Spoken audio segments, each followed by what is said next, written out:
Senate Democrats announced today they're creating a new program that will train congressional staff to serve as independent election observers. The staff members will be sent to polling locations to monitor voting procedures and ballot counting in states with Senate races. The House already has a similar program. California Senator Alex Padilla, the top Democrat on the Senate committee overseeing elections, told the New York Times he also expects Republicans to train their staffers. Let's bring in CBS News political reporter Zak Hudak for more on this. So why are Senate Democrats launching this now? What's the goal? Lindsay, the goal is to do two things: to combat any concerns that Americans have about the security of our elections.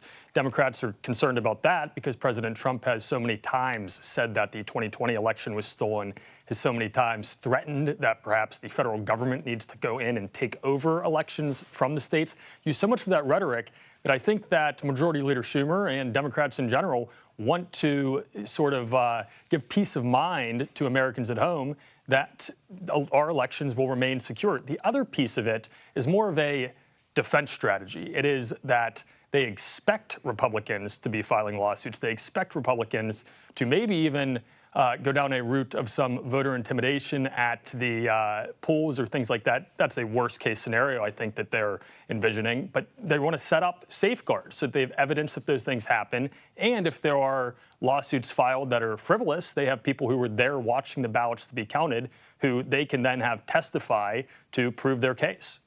Schumer also created the Election Protection Task Force in April. What potential threats are lawmakers looking for?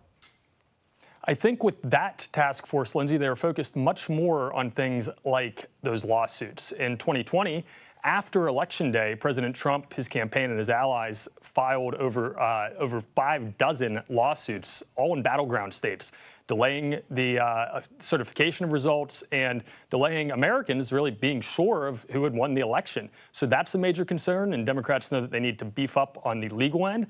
But that task force is also going to focus on things like foreign interference, foreign misinformation. It's really a all-encompassing task force that that has run tests on what are all the potential worst-case scenarios and how they'd handle it. And these are things that Republicans are thinking about too, and concerns they have too. So I think we can expect both parties to basically beef up on both poll watchers and on the legal side of things going into this midterm cycle.